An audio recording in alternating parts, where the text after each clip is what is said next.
should have been a DJ, bro. Cowboys win. Cowboys win. Cowboys win. Give it up. Wait, let me let that go. Hey. All right, let me turn that down. Anyway, what's going on, Cowboy Nation, Cowboy headquarters, and America's team? Here we are. Monday night mic'd up with your guy G, the number one Cowboy fan and football junkie. Give it up. Yeah, man. Today is Monday night recap of our Dallas Cowboys. Oh yeah. That's where we are. Football junkie, how you doing, man? How you feeling right now after the win? Man, turn this.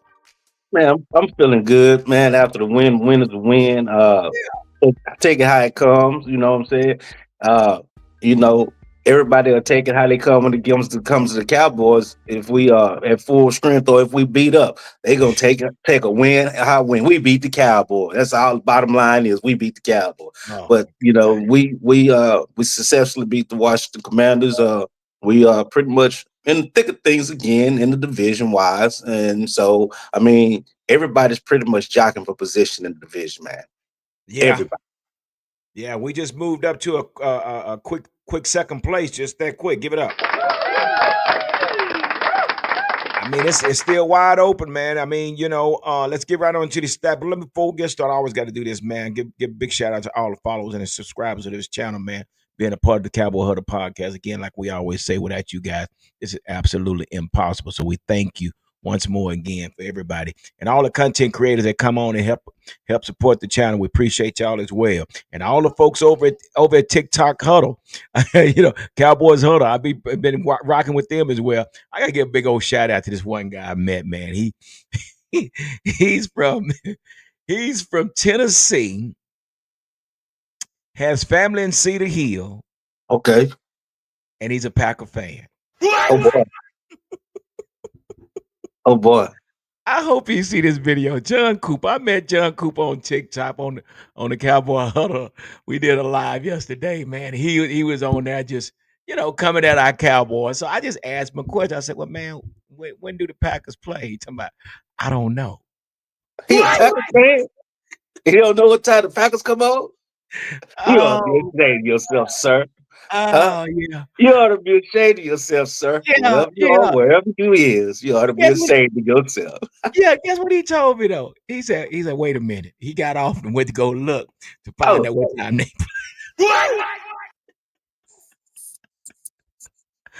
Oh, big shout out to John Cooper, man, that I met on TikTok, on the Cowboy Huddle on TikTok, man. I met a new friend. He from Tennessee. He said, man, don't be throwing me out there. I got family in Cedar Hill. Yeah, okay. Anyway, yeah, big shout out to him. But yeah, so let's get on into this, man. Let's get on into this. Let's get into the box. Let's get into the box score, man. And here we go, man, right here. I want to get right into look at this, man. We there near score. Let's look at the score. 44-22. Man. One other thing I want to look at is double digits in 3 quarters, brother. Double digits in 3 quarters. In time past, we've seen the point to where we scored the first half and then not the second half. We scored the first half. We scored it was so this is what I want to see consistency for sure, man. And hey, man, I'm still excited about this offense. And there's your guy Dak, man. Dak was 21 or 30 for 264 yards, 3 TDs. He has 13 touchdowns with no interceptions. Give it up for Dak. he's ridiculous. Oh man, I'm telling you, dude, he's looking like when he first came into the league, man. That's exactly what he's looking like. Javonte Williams, 19 carries for 116 yards, 1 TD on the ground. Come on now. Then you got Jaden Blue. Jaden Blue got his debut. He was 7 for Mhm. 29, and then we had in the receiving department, CD Lamb was back. Give it up for CD. He made it back. And he was 5 for 110, 1 TD. And then we look at George Pickens, 4 for 82. Man, these are great numbers, brother. Then you go to Mhm. this tight. Then you got the go-to guy, Jake Berger 729, 2 TDs. Give it up, man. And it just continues on, man. And I mean, dude, I mean, we was rocking, man. We were Oh, definitely we rock. rocking. And again, this was a divisional game. And this was a game that we needed. I said this myself. I said, dude, we got to have this game. I said, if we don't pull this game off, man, we got to have some serious conversation. You know, knowing that where we are, knowing that this offense is as good as it is, and this defense is continually to hold us back. So let's talk about Matt Everflue. So what is it that you think Matt did differently, or what do you think took place in order for this defense to play like it did on yesterday? He blitzed. He flat out blitzed. He Hmm. blitzed more yesterday than he's blitzed all season, combined in all games. Man. I mean, he really did open up the blitz gate yesterday, and it needs to be done more regularly. But I still don't feel like we have the personnel to be able to adequately blitz uh, various different teams like we would like to or how we would want to. Because I got two question marks and the asterisk over Murray's head. Man, that dude. Oh, Yeah, he he's whew. You see that he calls the plays. I noticed yesterday he calls the plays in the huddle, but James is playing middle linebacker. yeah, yeah. I like the way Shamar James play. I mean, he's learning. I can go with the growing pains with Shamar James, man. But at the end of the day, man, I still think Murphy Jr. is pretty much a liability, if you ask me. Yeah, yeah, just like his homeboy that was in the game last week, Who is that you talking about? Sanborn. Yeah, yeah. Well, we don't have to worry about that much longer, man, because it's been told that there's a possibility that Overshown took to X to post a countdown of T21, meaning T minus 21 days. This was also shared by Iron Rappaport. Overshown also shared the report about his return happening in November, confirming that he would be back on the field with his fellow Cowboys sooner than later. So That's that's a that's plus. that's great news because remember both when we both was looking at the preseason practice, I mean the camp this Yeah, past summer, and we saw him on a turnover sprinting down the sidelines with the team. I mean, yeah, I was like, oh my goodness, who was that? And I had to look at it again. I said, that was Overshown running down the field like that, man. I said, ooh, he looks healthy. yeah. And when we yeah, and that's so true, man. I watched he ran all the way down the sideline and basically running with the rest of the defense. I mean, yeah, he looked healthy, and I just think they're just basically giving him time to and not rush him because I think we do want him to be 100%, at least 97% Yeah. ready to play at least because we don't want to go through that again. But since we're talking about uh, the defense, it's also been reported that we was told that Kenny Clark was injured. Basically, showed him getting up and he walked slowly off the field. It's been reported that it's an elbow injury for Kenny Clark, and his Mhm. return is questionable. So this is something that we would definitely hate to see happen if Kenny Clark lost any time on the field, man, because Kenny Clark has came in and solidified that one technique, and it's hard to move this guy. And this guy, he's a veteran and he knows the business of playing a one technique. So this Yeah. would really be devastating if we lose any time with Kenny Clark. What do you think? Yeah, man. I think that would be a very monumental loss right there. Losing Clark in the middle of the defense, such as he's been playing since he's gotten here. He's played a very impactful role and part on the defensive middle Yeah, since he's gotten here from Green Bay day one. He hadn't missed a beat. Uh, I really feel like, man, he really. he's the plug to the dam Yeah. to a bit of a bit of a piece too. Because if y'all notice, a lot of teams that do run at us, they kind of run around him, or they get him in a position where they can try to corral him to run towards him. But he's a very vital piece in our defensive front right now. He's a very sound structural piece. Um, he's been getting his rip on week after Yeah. week. Yeah, that he has made a difference in this run game, man. And like I said, it would be devastating for him to lose anytime. Hopefully, it's nothing major. Hopefully, he'll be able to bounce back because we do have the Denver Broncos next week. But Oh yeah, let me kind of to give my observation of this defense. And here we are in the seventh week, and it took us this long before we realized that what we was doing all along before this game on yesterday, we've been doing it all wrong. So I guess it took Eberflus some time to realize that, hey, let me put my ego aside and let me actually recognize or realize that these guys cannot play the scheme that I want them to play. So what about if I turn the tables and say, let's play to their strength? And we already know about this team. This team is more of a man-to-man defense. And we saw a lot of that on yesterday. I think they played over probably about 60% of the game on yesterday in man coverage, which again, out of seeing all that take place, I'm gonna tell you one guy that I saw all over the field was Deron Bland. Bland. I think everybody saw that.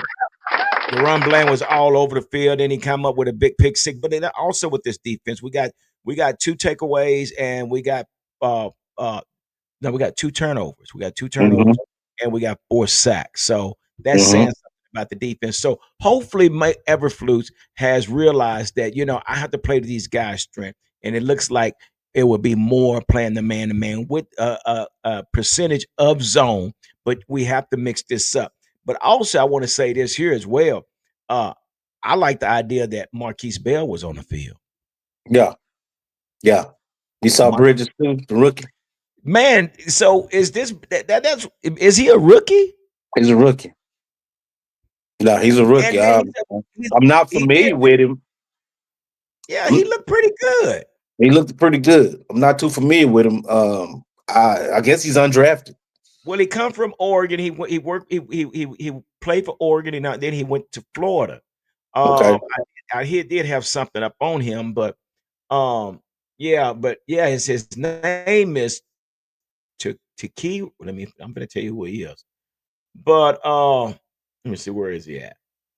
His name is shoot. Oh, where is he at? Oh, Triqueezy Bridges.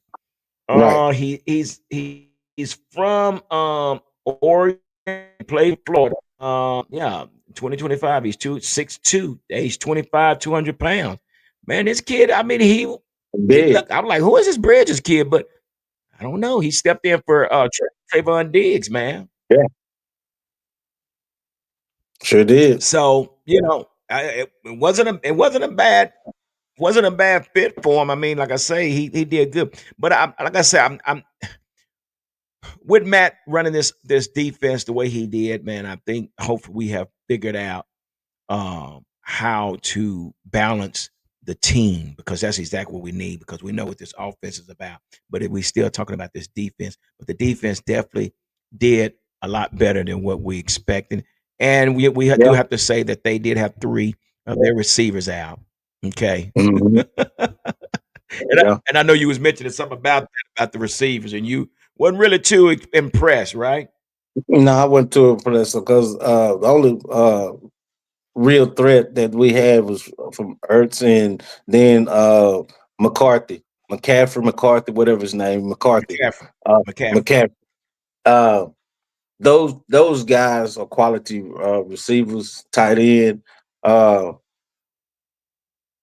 I still just feel like our defensive backs was paired up against second and third string, possibly fourth string wide receivers, and If you saw a lot of those passes that Jalen threw to those guys, Let them, yeah, they muffed a lot of yeah, quality passes yeah, yesterday that could yeah, have been some plays that hurt the Cowboys and kept drives sustainable for the Washington Commanders. Uh, but Jalen kept his head in the game and he knew what he was working with. But I will say this much: if they would have just said, "Okay, Jalen, we're gonna just let you sit," if Jalen would have got hurt earlier in the game, it would have been a totally different game because uh, the Mariota, Washington Mariota, he practiced with those Mariota, guys. He knows Mariota. He knows how to use those guys. He's familiar with those guys, more familiar with those guys than Jalen is. yeah. Well, and that's so true. And and we again we're excited that we got the win. We really do. And we can say that three of their started, well, two of their started for sure. Terry McLaurin and Debo Samuels was not in the game. I think with somebody else, but yeah, that does make a difference. But Oh yeah. it's always it is what it is. We'll take a win, but then at the same time, we have to, are we ready to make this push? Because the schedule gets harder. And I want to celebrate this game, but at the same time, I don't want to celebrate too much because Denver is going to be a real test for us. Okay. But Yes, indeed. yeah, Denver is going to be a real test. And then I think we got Philadelphia again. So it's not going to get any easier. I want to celebrate, but I'm just hoping, football junkie, that this team has found a way or figured out the solutions that's needed to be competitive at least. Because when I look at this offense, now this is what I want to talk about, this offensive side of the ball. I mean, Dak is basically he playing lights out, like I continue to say. The guy is, uh 13 touchdowns, no interceptions. Okay, he broke another record.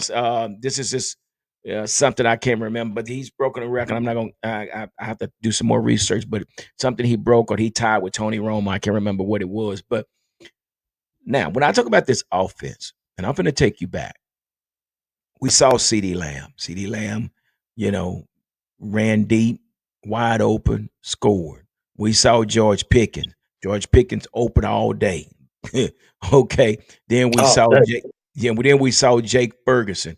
Jake Ferguson doing his thing. Then we see Javante Williams doing his thing from the backfield. Then you see Dak doing his thing, with the ball the same and as well. But let me take you back. So I just called out those names: CD, George Pickens, Javante Williams, Dak Prescott, and Jake hmm Ferguson. hmm I'm going to take you all the way back. Because people have been saying, well, will they be able to coexist together? Will these two receivers be able to coexist together? Let me give you some names of some players that coexisted and got hardware for coexisting. Can I hmm bring up Drew Pearson and Tony Hill, Okay. along with Tony Dorsett, hmm along with Billy Joe Dupree, Uh-huh. along with Roger Staubach? Uh-huh. Okay. So I'm just, people are saying, well, can they coexist? I'm going to give you some examples of two-star receivers that coexisted. Then that was the 70s area for the Cowboys. Let me take you to the 90s, football junkie. Can Uh-huh. you say Michael Irvin? Yeah. Can you say Alvin Harper, Yeah. Jay Okay. Novacek, Eh, Emmett Smith, God. and Troy Aikman? Oh, hey, hey. I'm We, just we saying. say, and we also had a little rat. We had two rat races. You, Kind of like Turpin. Huh? Kevin Martin. We had Kevin Martin, and we had Butch Davis. Give it up.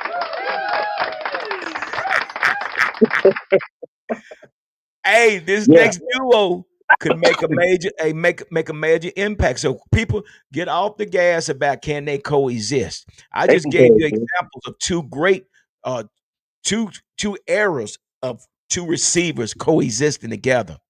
Brother, we got the same ingredients as we did back then. Now people say, well, we don't have the hardware. If we can get this defense up, bro, Yeah. I'm not worried about the offense, but if this No. defense can get anywhere close to being 500, Mm-hmm. sky's the limit, Mm-hmm. football junkie. What you think? That's it. Hey, but between from at this point of the juncture till week 18, from now to week 18, this defense has the opportunity to get healthy. One, also two, make up their mind to be able to collectively play like a unit, and that's including the coaching staff along with them, coaching like a unit and playing as a unit.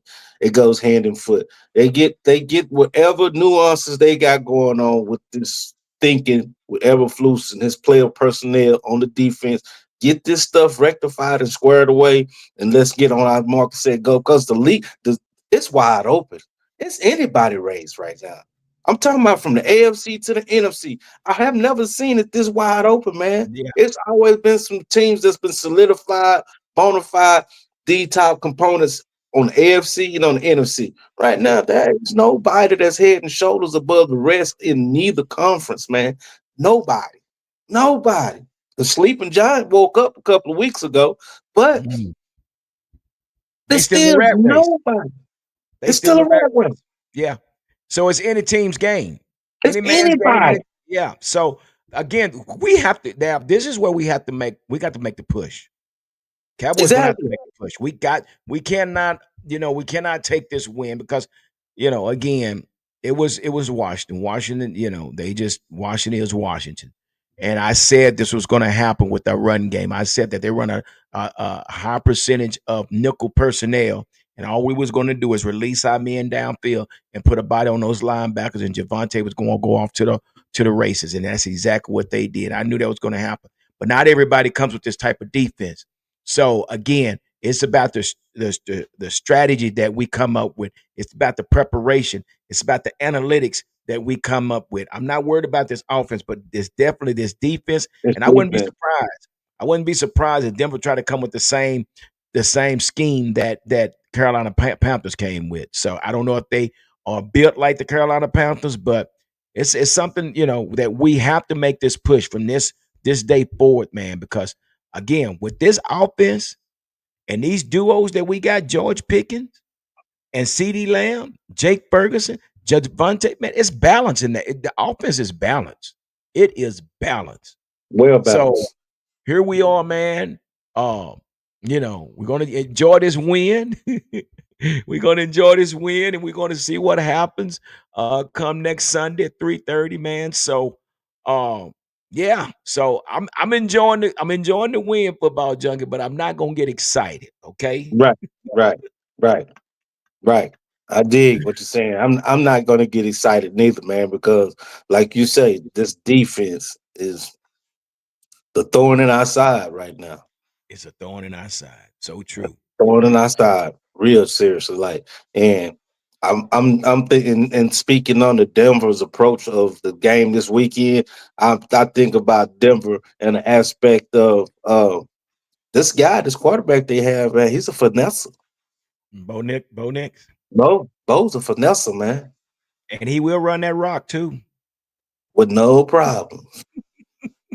Won't think So twice hopefully, about yeah. So hopefully we got something in place, man. I mean, like I said, I'm going to enjoy this win, but I'm not going to get excited. Again, like I say, I have become an observer more than a fan right now because I it. will become the fan once we get where we're trying to go. But right now, I'm observing everything and seeing what's taking place. So hopefully, Matt will get things in order and get things lined up, and hope we can push for another win on this Sunday. You know what I mean?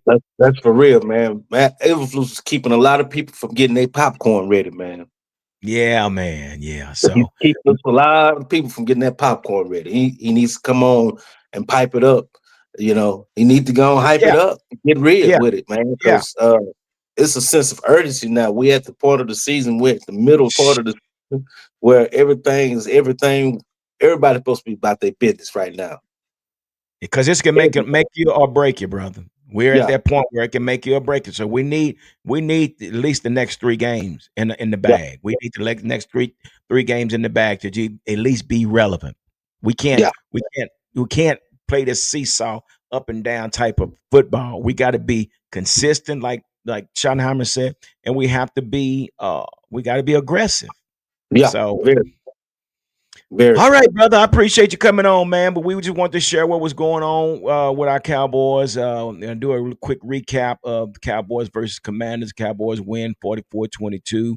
And we prepare for Denver Broncos in Colorado, Denver, Colorado. So yeah, that's what's going on, man. Hey, football junkie, thank you for coming on, man, and sharing your thoughts and everything. And like I always say, guys, do me a favor, hit the like button below. Also hit the notification bell, and also hit that subscribe button so you'll be informed when we post our next video. But like I always say, always continue to stay safe, continue to be blessed, and whatever you do, continue to be kind. We're out. Deuces.